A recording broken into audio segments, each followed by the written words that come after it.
The massive council chamber stretched out like a frozen ocean of marble and crystal. Princess Velana sat slumped on her throne, which had once blazed with the light of 1,000 stars. Now it barely glowed, matching the fading life of its royal occupant. Her skin, normally a beautiful translucent blue with golden veins running through it like lightning, had turned an ugly grey colour.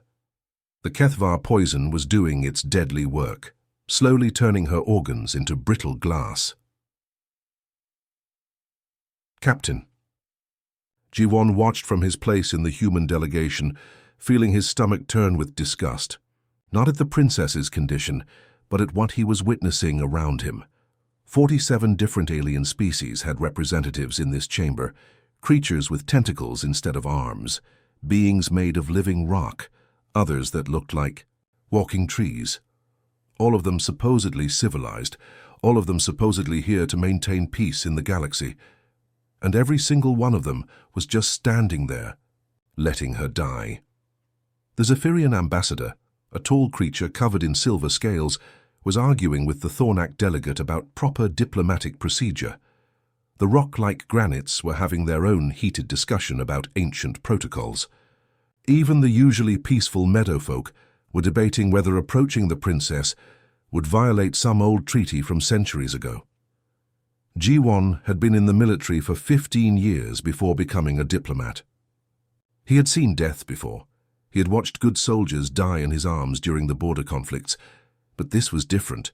This was watching someone die while having the power to help and choosing not to because of paperwork and politics. The princess tried to lift her head. The movement sent ripples of dim light across her crystalline crown, which had grown dull and cracked. Her eyes, once bright gold, were now cloudy, like dirty water. She was trying to speak, but her voice came out as barely a whisper through the translation devices scattered around the chamber. Her own guards stood like statues around the throne. They wore armor that looked like it was carved from black diamond, and their weapons hummed with deadly energy. But they might as well have been made of stone themselves. Ancient Veltar law was clear. No outsider could approach royal blood uninvited. Not even to save their life. Jiwon looked at his fellow humans. Ambassador Park was frantically typing on her datapad, probably sending messages back to Earth asking for instructions. The rest of the delegation looked uncomfortable, but stayed. Silent. This was their first real test as members of the Galactic Council. Humans had only joined 50 years ago, after decades of proving they were civilized enough to be trusted with interstellar politics. The debates grew louder. Some species wanted to call for a medical team, but others argued that would be interfering in Veltar internal affairs. The Aquatic Federation representatives were making gurgling sounds that their translators said meant they were concerned about setting a dangerous precedent. The bird people were chirping rapidly about how this could affect trade agreements. Meanwhile, Princess Velana was dying. Her breathing had become so shallow that Jiwon had to strain to see her chest moving. The bioluminescent patterns under her skin, which should have been pulsing with life, were barely flickering now, like the last embers of a dying campfire. He remembered reading about her in the intelligence briefings. She was trying to reform the Veltar Empire, to give more rights to common citizens. The old noble families hated her for it. That's probably why someone had poisoned her. And now those same political games were going to let her die in front of representatives from across the known galaxy. Jiwon felt his hands clench into fists. This was wrong. Not complicated, not political, not diplomatic, just wrong. The sound of Jiwon's boots hitting the marble floor cut through the chamber like a knife through silence. Every conversation stopped. Every debate ended mid-sentence. 47 different species turned to stare at the human who had just done the unthinkable. He walked with steady steps across the vast floor, each footfall echoing off the high crystal walls. The chamber was so huge that it took nearly a minute to cross from the human delegation area to the center where Princess Velana's throne sat. With each step, the tension in the room grew thicker. The Veltar guards reacted instantly. Their plasma rifles, which had been held casually at their sides, snapped up with military precision. The weapons hummed to life, glowing with deadly blue energy. The guards themselves began making sounds that the translators couldn't quite handle. It came out as a mix of hissing and clicking, but the meaning was clear enough. They were warning him to stop, to turn around, to get back where he belonged. But Ji-won kept walking. Behind him he could hear Ambassador Park calling his name in a sharp whisper. She was probably having a heart attack watching her subordinate throw away everything they had worked for. The human delegation to the Galactic Council was still new, still trying to prove they belonged here. And now one of their own was about to cause an interstellar incident. The other alien delegations were in chaos. The Zephyrian ambassador was frantically consulting what looked like a thick book of protocols. The granite representatives were making grinding sounds that probably meant they were upset. Some of the smaller species were actually backing away from their seats, as if they expected a firefight to break out at any moment. When Ji-won reached the halfway point, he stopped. Without taking his eyes off Princess Veliana, he reached up and unpinned the small golden badge from his uniform jacket. The Earth insignia caught the light from the throne as he held it up for everyone to see. Then, in a gesture that probably had the diplomatic corps back on Earth ready to disown him, he placed it carefully on the marble floor. The symbolism was clear to anyone who understood human culture. He was no longer acting as a representative of Earth's government. Whatever he did next, he did as Ji-won the individual, not as Captain Ji-won of the diplomatic service. Princess Veliana watched this strange ritual with growing curiosity. Her people had no concept of individual action separate from state authority. In Veltar culture, you were your role. A guard was the Empire's guard. A princess was the Empire's princess. The idea that someone could step outside their official capacity and act purely on personal conviction was completely foreign to her. Her voice, when it came through the translators, was so weak that everyone in the chamber had to strain to hear it. But the question she asked cut right to the heart of everything. Why does this human dare what none of you will? The other aliens looked uncomfortable. They had their reasons, good reasons, legal reasons, political reasons, treaty obligations, and diplomatic protocols, and centuries of carefully negotiated agreements that kept the peace between species. Ji-won's answer was so simple it sounded almost stupid in comparison. Because someone is dying, and that matters more than politics. The words hung in the air like they had physical weight. Around the chamber, translators worked overtime to convert the concept into dozens of different languages, but some ideas don't translate well. The notion that individual moral choice could override political necessity was something most of these species had never really considered. Princess Veliana stared at him with those fading golden eyes. She was trying to understand something completely outside her experience. In her world, everything was about the Empire, about duty, about following the proper chains of command. But here was this human suggesting that sometimes individual conscience mattered more than all of that. Maybe it was the poison affecting her judgment, maybe it was desperation, or maybe for the first time in her life she was seeing what it looked like when someone chose to do what was right instead of what was safe. "Approach," she whispered, and her guards reluctantly lowered their weapons. Ji-won knelt beside the crystalline throne, pulling out his emergency medical kit. The case was standard issue for all human diplomats traveling in alien space. Most of the time it just treated headaches and upset stomachs from unfamiliar foods. He never thought he'd be using it to save royal alien life. His hands moved quickly as he activated the portable scanner. The device hummed softly as it analyzed Princess Veliana's condition. The readings made his heart sink. This wasn't just any poison. Someone had spent serious money and time creating this weapon.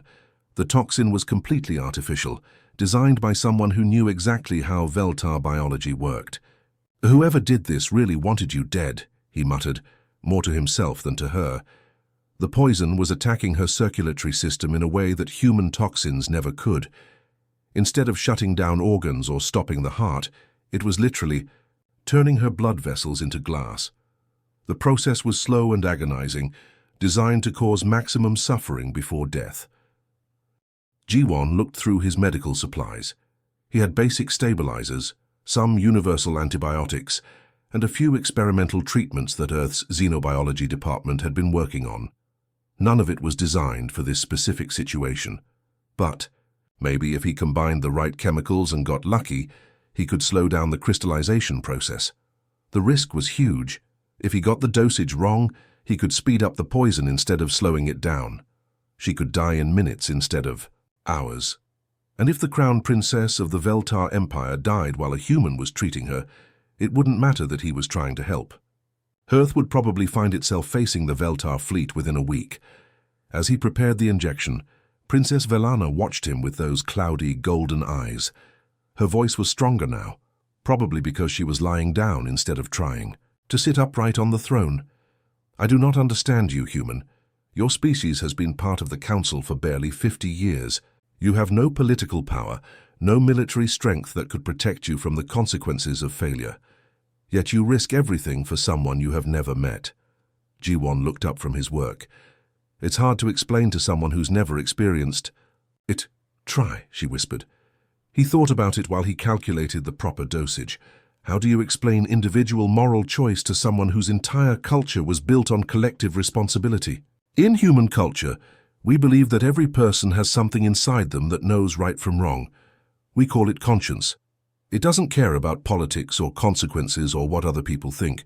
It just knows that some things are right and some things are wrong.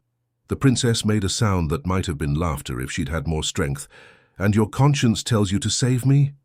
My conscience tells me that watching someone die when I can help is wrong. Everything else is just noise. He found the vein in her crystalline arm. Her blood was unlike anything he'd ever seen, flowing like liquid starlight through transparent vessels. The injection site would have to be precise. One mistake, and he could shatter the entire blood vessel. But your government will punish you for acting without orders, she pointed out. Jiwon shrugged as he prepared the needle. Maybe, probably, but I have to live with myself after this is over. I'd rather face punishment than face the mirror knowing I let someone die because I was scared of getting in trouble. The injection went in smoothly. The stabilizers mixed with her bloodstream, and almost immediately Jiwon could see changes. The gray color in her skin began to fade slightly. The crystallization process was slowing down. Princess Velana gasped as she felt the difference. For the first time in 3 days, the constant pain in her chest eased just a little. The fog in her mind cleared enough for her to think straight. It is working, she breathed. Around the chamber, the other delegates were pressed forward, watching this impossible scene. A human with basic medical supplies was succeeding where the most advanced alien medical technology had been deemed too risky to attempt. This is just buying time, Jiwon warned her. You still need real treatment from someone who understands your biology better than I do. But for the first time since the assassination attempt, Princess Velana felt something she'd almost forgotten. Hope. The stabilizers were working, but Jiwon could see they wouldn't be enough. Princess Velana's color had improved, and her breathing was steadier. But the crystallization was still spreading through her system. It was just happening slower now, like a countdown timer that had been reset, but was still ticking towards 0. You need real surgery, he told her quietly. The kind that requires Veltar medical equipment and doctors who understand your biology completely. Princess Velana's laugh was bitter. Then I am still going to die. What do you mean? Your people have the best medical technology in the galaxy. She turned her head to look at the group of Veltar officials standing near the back of the chamber. They wore the distinctive white robes of the medical caste, but they hadn't moved from their positions since the crisis began. See those doctors? They have been here for hours. They have the equipment, they have the knowledge, but they will not act without unanimous approval from the noble houses. Her voice grew weaker as anger drained her remaining strength. The same noble houses that arranged for my assassination. Jiwon felt his stomach drop. They're just going to let you die? It is more complicated than that. In our culture, treating royalty without proper authorization is a crime punishable by death. The medical caste cannot risk their lives and their families' lives without political protection, and the noble houses will never give that protection to save someone who threatens their power. She closed her eyes for a moment, gathering strength to continue. I have been trying to change our empire, Jiwon. For years, I have pushed for reforms. Rights for common citizens, limits on noble privileges, the idea that government should serve the people, not the other way around. Democracy, Ji-won said. Yes, your human concept of democracy. And for that, they want me dead. While they talked, chaos was spreading through the council chamber. News of what had happened was being transmitted across the galaxy at light speed. Earth's diplomatic team was in full panic mode. Ambassador Park was on 3 different communication channels at once, trying to explain to her superiors back home why one of her officers had just violated every diplomatic protocol in the book. The Yao Veltar delegation was equally upset, but for different reasons. Admiral Korith, a massive figure in ceremonial armor, was demanding that Ji-won be arrested immediately. His voice boomed through the translation systems as he accused the human of violating Veltar sovereignty and insulting their royal bloodline. This human has committed an act of war, the admiral declared. He must be executed immediately to preserve the honor of the Empire. Other species were taking sides. The Zephyrian ambassador announced that his people would withdraw from the council if humans were allowed to ignore established protocols. The Granite Collective made rumbling sounds that translated as threats to end all trade agreements with Earth. But something strange was happening in the lower ranks. A young Veltar officer, barely old enough to serve in the diplomatic corps, stepped forward from behind the admiral. What the human did was honorable, she said, in accented but clear, galactic standard. He showed courage when the rest of us showed only fear. Admiral Korith spun around, his armor clanking. Lieutenant Naon, you will be silent. But she wasn't alone. A junior officer from the Zephyrian delegation spoke up. The human acted with compassion. Is that not a virtue we should respect? More voices joined in. Young representatives from a dozen different species began expressing support for Ji-won's actions. They weren't the senior diplomats or the political leaders. They were the junior staff, the military attachés, the cultural observers who usually stayed silent during official proceedings. This is unprecedented, breathed Ambassador Park, watching the scene unfold. The older delegates tried to maintain control, but something had shifted in the chamber. For the first time in galactic history, individual conscience was being placed above political loyalty, and it was spreading like wildfire among the younger generation of aliens who had grown up in a more connected galaxy. Princess Velana watched the debate with growing amazement. They are arguing about principles instead of politics, she whispered. To Ji-won. I have never seen anything like this. Ji-won smiled grimly. Welcome to the power of setting an example. Sometimes all it takes is one person willing to do what's right. Ji-won checked his scanner again. The readings weren't good. His temporary treatment was buying time, but not much. Princess Velana had maybe 12 hours before the crystallization process would become irreversible. After that, even the best. Veltar medical technology wouldn't be able to save her. There is another option, he said carefully. My ship has a full medical bay. It's not as advanced as your people's equipment, but we have some experimental techniques that might work when combined with Veltar medicine. The princess looked at him with renewed interest. You would take me to your ship? Not just my ship. There's a neutral medical station 3 hours from here, New Geneva Station. It's run jointly by several species, including some Veltar doctors, who work there as researchers. If we could get you there, we might be able to combine human and Veltar medical knowledge to save your life. Princess Velana was quiet for a long moment. Around them, the arguments between the various delegations continued to grow louder, but she seemed to be thinking about something much deeper than the political chaos surrounding them. You do not understand what you're asking, she finally said. If I leave Veltar space without permission from the noble houses, I can never return. Not as royalty, not as anything. In the eyes of my people, I would cease to exist. Ji-won frowned. What do you mean? Our laws are ancient and absolute. Royal blood that abandons the empire is considered polluted forever. I would be stripped of my titles, my name, my very identity. My family would be forbidden from acknowledging my existence. Any children I might have would be considered illegitimate. I would become nothing more than a refugee with no home to return to. The weight of what she was describing hit him like a physical blow. So you have to choose between dying with honor or living in exile. Living in shame, she corrected. There is a difference. While they talked, something remarkable was happening throughout the galaxy. News of the humans' intervention had spread through the quantum communication networks that connected every major world. And the reaction wasn't what anyone expected. On Veltar Prime, young military officers were openly discussing their princess's situation in the barracks. Some were even suggesting that honor meant protecting their ruler, not abandoning her to political games. Lieutenant Nyon, the young officer who had spoken up in the council chamber, was receiving messages from friends stationed across the Empire. They were asking the same questions. Why was political procedure more important than saving their princess's life? On other worlds, the reaction was similar. Young Zephyrians were questioning why their elders cared more about diplomatic protocols than basic compassion. Granite youth were asking why tradition should override moral duty. Dr. Hayon, a Veltar medical researcher working at New Geneva Station, sent an encrypted message directly to Princess Velana's personal communicator. Your Highness, if you can reach us, we have equipment and knowledge that might save you. Politics be damned. More messages followed.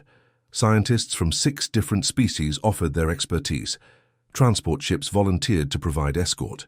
Even some senior military officers began privately expressing support for getting the princess to safety.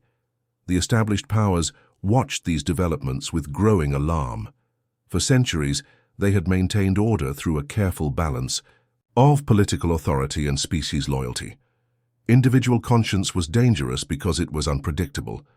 If people started making moral choices independent of their governments, the whole system could collapse. Admiral Koreth was receiving urgent communications from Veltar High Command. The noble houses were demanding action to prevent any attempt to move the princess. Other species leadership was issuing similar orders to their representatives, but their own people were beginning to question those orders. This is what revolution looks like, Princess Velana said quietly, watching the chaos around them. Not armies or weapons, but people choosing conscience over convenience. Jiwon nodded. The question is, are you willing to be the spark that starts it? She looked at him with those golden eyes, clearer now than they had been in days. If I go with you, I lose everything I was born to be. But you might live to become something better, he replied. Around them, young voices from a dozen species continued to speak up, supporting the idea that saving a life mattered more than following rules. The old order was cracking, and everyone could feel it. The princess closed her eyes and made her choice. Princess Velana used the crystalline armrest of her throne to push herself up. The movement sent ripples of light through the crystal, brighter than they had been since the poisoning began. Jiwon's treatment was working well enough that she could think clearly and move without collapsing. She looked around the council chamber, taking in the chaos that had erupted around them. Delegates were shouting at each other in a dozen different languages. The translation systems were struggling to keep up with the rapid-fire arguments, but her attention wasn't on the politicians. She was watching the young faces scattered throughout the crowd, the junior officers and staff members who had spoken up in support of the humans' actions. I have made my decision, she announced, her voice carrying across the chamber despite its weakness. The argument stopped. Every eye turned toward the throne where she stood with Jiwon beside her. I formally request medical sanctuary from the government of Earth, she said clearly. Not as a political refugee seeking asylum, but as a patient seeking treatment from the only species that has shown me compassion without demanding political favors in return. The silence that followed was deafening. Ambassador Park looked like she might faint. The other human delegates stared at their princess with expressions of pure terror. They had joined the Galactic Council to build relationships and expand trade, not to start interstellar wars. Admiral Koreth was the first to break the silence. His voice boomed through the chamber like thunder. This is an act of war. The princess belongs to the Veltar Empire. Any attempt to remove her from our custody will be met with military force. But Princess Velana wasn't finished. I invoke the ancient right of medical sanctuary under Article 12 of the Galactic Health Accords. This law predates the current political structure by 3 centuries.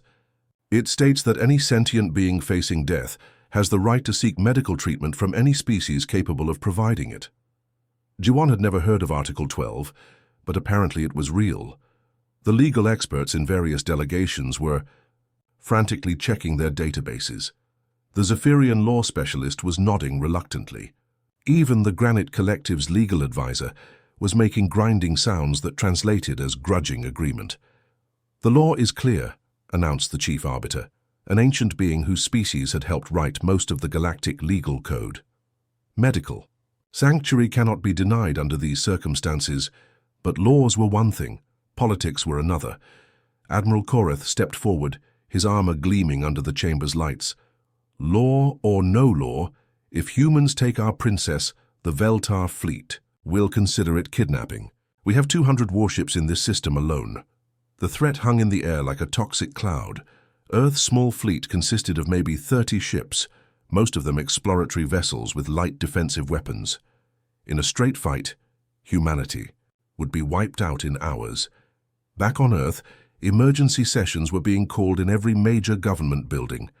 President Chen was pulled out of a dinner meeting to deal with the crisis. Military commanders were running battle simulations. Economists were calculating the cost of being expelled from galactic trade networks. The debate in Earth's parliament was fierce. Some members argued that Ji-won had acted without authority and should be disavowed immediately. They could hand the princess back to her people and apologize for the diplomatic incident. It would be embarrassing, but it would preserve humanity's place in the galactic community. Others argued that abandoning someone who had asked for help would destroy Earth's reputation in a different way. How could they claim to be a civilized species if they turned their backs on someone dying just to avoid political problems? The arguments went on for hours, while Princess Velana's condition slowly worsened despite the treatment. Every minute of delay brought her closer to the point where even the best medical care wouldn't be enough. Finally, President Chen called for a vote. The decision was close, but the result was clear. Ambassador Park received the message on her secure communicator. Her hands shook as she read it. Then she stood up in the council chamber and made the announcement that would change galactic history. The government of Earth formally accepts Princess Velana's request for medical sanctuary. We will provide her with the best medical care available, regardless of the political consequences. The chamber erupted again, but this time it was different. Mixed in with the outrage and threats were voices of support. Young officers from various species were applauding. Even some of the older delegates looked impressed by humanity's willingness to risk everything for their principles. Ji-won felt a hand on his shoulder. Princess Velana was looking at him with something like wonder. "Your people chose to risk destruction rather than abandon me," she said quietly. "That's what makes us human," he replied. The journey to New Geneva Station took 4 hours through hyperspace. Princess Velana spent most of it unconscious, her condition worsening despite Ji-won's continued treatment. The human medical ship Mercy wasn't built for high-speed travel, but Captain Minho pushed the engines as hard as they would go. Behind them, a small fleet of escort ships followed, not the massive Veltar warships that Admiral Korath had threatened to send, but smaller vessels crewed by volunteers. Young Veltar officers who had defied direct orders to abandon their princess. Scientists from half a dozen species who wanted to be part of this historic medical collaboration. Even a few senior military commanders who had quietly slipped away from their official duties. When they arrived at New Geneva Station, the medical bay was already prepared. Dr. Hayon, the Veltar researcher who had sent the encrypted message, was waiting with a team of specialists. She had been working at the neutral station for 5 years, studying how different species' medical knowledge could be combined. She had never expected to use that research to save her own princess. "How bad is it?" she asked Ji-won as they transferred Princess Velana to the surgical suite. "Bad. The crystallization has spread to her heart and lungs, maybe 2 hours before it becomes irreversible." Dr. Hayon nodded grimly. "Then we work fast." The surgery that followed was unlike anything in medical history. Human doctors with their innovative techniques worked side by side with Veltar physicians who understood their species' unique biology. A Zephyrian specialist contributed knowledge about crystalline structures. Even a granite healer shared ancient techniques for working with mineral-based life forms. The operation took 8 hours. Outside the surgical suite, Ji-won paced the waiting area alongside representatives from a dozen species. News crews from across the galaxy had gathered, broadcasting every development to billions of viewers. When Dr. Haeon finally emerged from surgery, she looked exhausted but triumphant. "We did it. The crystallization has been completely reversed. She's going to make a full recovery." The cheers could be heard throughout the station, but the real celebration came 3 days later. When Princess Velana was strong enough to hold a press conference, she looked different than she had on her throne. The royal robes were gone, replaced by simple medical garments. Her crystalline crown had been set aside, but her eyes were bright and clear, more alive than they had been in years. "I have spent my entire life believing that power comes from position," she began, speaking to the assembled reporters and diplomats. "I thought that to change the galaxy, I needed to use my authority as a princess, but these past few days have shown me something different." She gestured to the medical team standing behind her. "Look at what these individuals accomplished. Humans and Veltar working together. Scientists from species that have been enemies for centuries, collaborating to save a single life. They didn't need royal commands or government orders. They just needed the courage to do what was right." The reporters were frantically taking notes. This wasn't the statement anyone had expected. "I have seen the future of our galaxy," Princess Velana continued. "It doesn't lie in the careful balance of power between species. It doesn't lie in ancient protocols or political treaties. It lies in individuals choosing to work together based on shared values rather than shared genetics." Ji-won, standing at the back of the room, felt his heart racing. He had a feeling he knew where this was going. "Therefore, I am formally abdicating my claim to the throne of the Veltar Empire. I renounce my royal titles and my inherited authority. I choose instead to work as an individual toward building a better galaxy." The press conference erupted in chaos. Reporters were shouting questions in a dozen languages. Camera drones were buzzing around trying to get the best angles. But Princess Velana, now just Velana, a former royal who had chosen a different path, remained calm. "I will be working with Captain Ji-won and others to establish something new. A coalition based not on species loyalty, but on individual conscience. A government that serves people rather than politics." The shockwaves from her announcement spread across the galaxy within hours. On Veltar Prime, the noble houses called emergency sessions. Some demanded that she be declared a traitor. Others worried about what this meant for their own power. But in the streets and barracks and workshops of 1,000 worlds, young beings watched the broadcasts with growing excitement. For the first time in galactic history, they were seeing what it looked like when someone chose principles over power. The revolution had begun, and it started with a simple act of compassion in a council chamber far from home. Within a week of Velana's announcement, something extraordinary began happening across the galaxy. On Veltar Prime, young military officers started meeting in secret, discussing their former princess's words. On Zephyr, university students organized rallies supporting the idea of individual conscience over species loyalty. Even on the rigid, granite homeworld, younger members of the rock-based species began questioning why tradition should always override personal morality. The movement spread through quantum communication networks faster than anyone expected. Social media platforms that had previously been used mainly for entertainment suddenly became forums for political discussion. Young beings who had never spoken to someone from another species were now forming friendships based on shared ideals, rather than shared DNA. Lieutenant Nayeon, the young Veltar officer who had first spoken up in the council chamber, found herself at the center of a growing network of military personnel from dozens of species. They called themselves the Conscience Corps and met virtually every few days to discuss how their various militaries could better serve individual rights rather than just government orders. Dr. Haeon, the Veltar physician who had helped save The princess was contacted by medical professionals from across the galaxy. They wanted to form a coalition of healers who would provide treatment based on need rather than political affiliation. The idea of medicine without borders was revolutionary in a galaxy where even medical aid had always been tied to diplomatic relationships. But the old guard wasn't going to give up without a fight.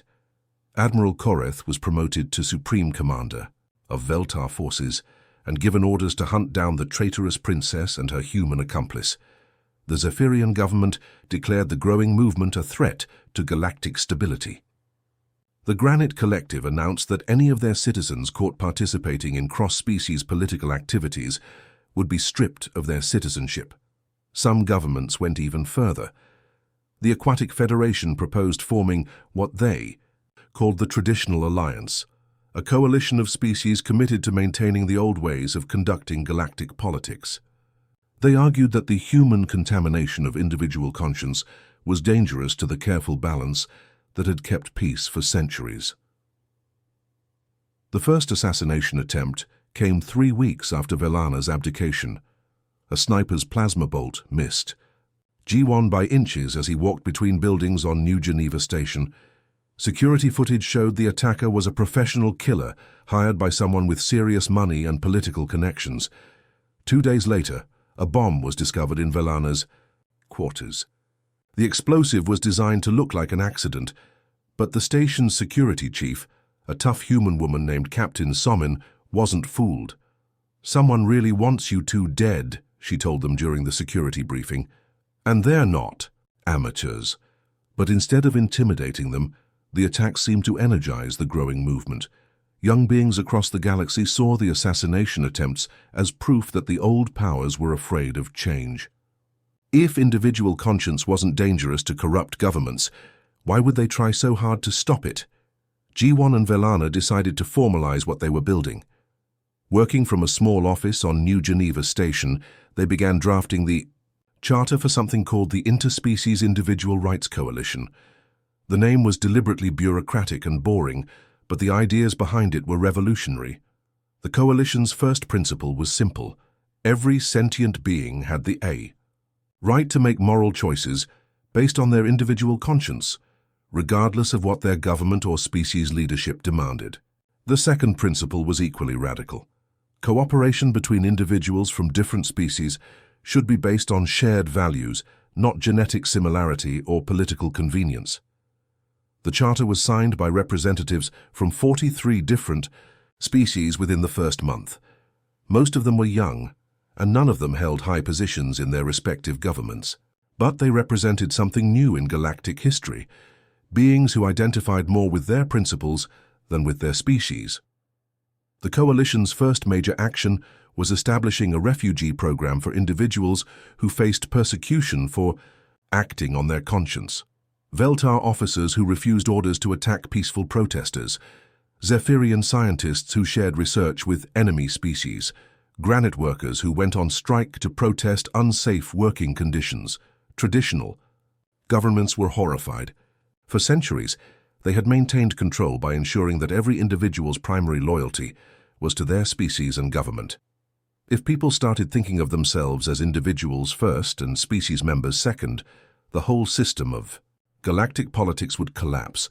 Emergency sessions were called in capital cities across the galaxy. Military leaders warned of chaos and civil war. Economic experts predicted the collapse of interstellar trade. Cultural conservatives argued that species mixing would destroy the unique identities that made the galaxy diverse. But in the streets, and factories and schools of 1,000 worlds, young beings were asking a different question. What if individual conscience mattered more than political loyalty? What if the galaxy could be organized around shared values instead of genetic accidents? The revolution of thought was spreading, and no amount of government pressure seemed able to stop it. 6 months after that day in the council chamber, G1 stood in what used to be a cargo bay on New Geneva Station. The space had been converted into the headquarters of the Interspecies Individual Rights Coalition, though it looked nothing like the grand government buildings he was used to. Metal walls were covered with charts and maps, showing the spread of their movement across the galaxy. Folding tables served as desks where young beings from dozens of species worked side by side on everything from refugee assistance to communication networks. At one table, a young Veltar engineer named Tai Hyun was working with a Zephyrian programmer to develop secure communication systems for coalition members living under hostile governments. At another, Dr. Haeon was training a mixed group of medical students in cross-species emergency treatment techniques. The sight would have been unthinkable a year ago. Beings from traditionally enemy species sharing knowledge and resources as if species barriers didn't exist. Velana moved through the organized chaos with an energy that amazed everyone who had known her as a dying princess. Gone were the heavy ceremonial robes and the crystalline crown that had marked her royal status. She wore simple work clothes now, her hands often dirty from whatever practical task needed doing. But her eyes blazed, with a purpose that had never existed when she sat on her throne. "The latest reports just came in," she said, approaching Ji-won with a data pad in her hand. "We now have active coalition cells in over 200 star systems. The traditional alliance is getting desperate." Ji-won looked at the numbers with mixed feelings. Success meant more young beings were choosing individual conscience over blind loyalty to their governments. But it also meant more danger for everyone involved. 3 more assassination attempts had been made in the past month alone. Coalition safe houses had been raided on a dozen worlds. Some governments had declared coalition membership an act of treason punishable by death. Through the large windows that faced the station's docking bays, they could see the daily proof of how divided the galaxy had become. Ships arrived constantly, but they came for very different reasons. Transport vessels brought new volunteers, young beings fleeing persecution, or simply seeking to be part of something larger than species politics. Medical ships brought refugees who had been injured in crackdowns on coalition activities, but other ships carried less welcome visitors. Military vessels from the traditional alliance conducted security inspections that were really intimidation tactics. Corporate freighters from companies that had banned coalition members from employment. Even some bounty hunters seeking the substantial rewards that several governments had placed on coalition leadership. "Remember when our biggest worry was proper diplomatic protocol?" Ji-won asked, watching a Veltar warship dock alongside a human medical vessel. Velana laughed, but there was no humor in it. "I remember thinking that change had to come from the top down, that I needed to use royal authority to reform the empire. I was so wrong." She gestured toward the mixed group of young beings working at the tables around them. "Look at what they've accomplished, without any authority at all. No royal commands, no government funding, no military backing. Just individuals choosing to work together because they believe in something." The transformation had been remarkable to witness. Species that had been enemies for centuries were now collaborating on projects that benefited everyone. The Coalition's medical network had already saved thousands of lives by sharing treatment techniques across species lines. Their refugee assistance program had helped political dissidents escape persecution. Their communication networks allowed individuals to share ideas and organize resistance to oppressive governments. But the price had been enormous. Traditional governments were cracking down harder than ever. The Veltar Empire had declared Velana a traitor and offered a massive bounty for her capture. Earth's government was facing pressure from other species to disavow the coalition entirely. Several worlds had descended into civil conflict between coalition supporters and traditionalist forces. "Sometimes I wonder if we're causing more harm than good," Ji-won admitted. "The galaxy is more divided now than it's been in centuries." Velana turned to look at him directly. "Do you remember what you told me when you first approached my throne? That some things are right regardless of consequences?" He nodded. "Then remember this. We're not responsible for the violence. We're not the ones using force to maintain power or suppress individual conscience. All we did was prove that there was another way to live. If the old systems can't tolerate that simple truth, then maybe they deserve to fall." Outside the windows, another ship was docking. This one carried the colors of the Granite Collective, but instead of the usual gray military markings, it had been painted with the rainbow symbol that coalition supporters had adopted, representing the diversity of species united by common values rather than common genetics. Young granite beings disembarked, their rock-like faces showing expressions of determination that would have been impossible under their rigidly traditional culture. They had given up everything: family, citizenship, cultural identity, to join a movement that valued individual choice over collective conformity. Your simple act of compassion accomplished what centuries of diplomacy could not, Velana said, quietly. You proved that our future lies not in the careful balance of power between species, but in the radical idea that every individual has the right to choose what is right. G1 watched the new arrivals being welcomed by coalition members from a dozen different species. No one asked about their genetics or their planet of origin. The only question that mattered was whether they were willing to stand up for individual conscience against political pressure. The galaxy was transforming, one person at a time. It might tear itself apart in the process, but for the first time, in millennia, individual conscience mattered more than political convenience, and that made all the risks worthwhile.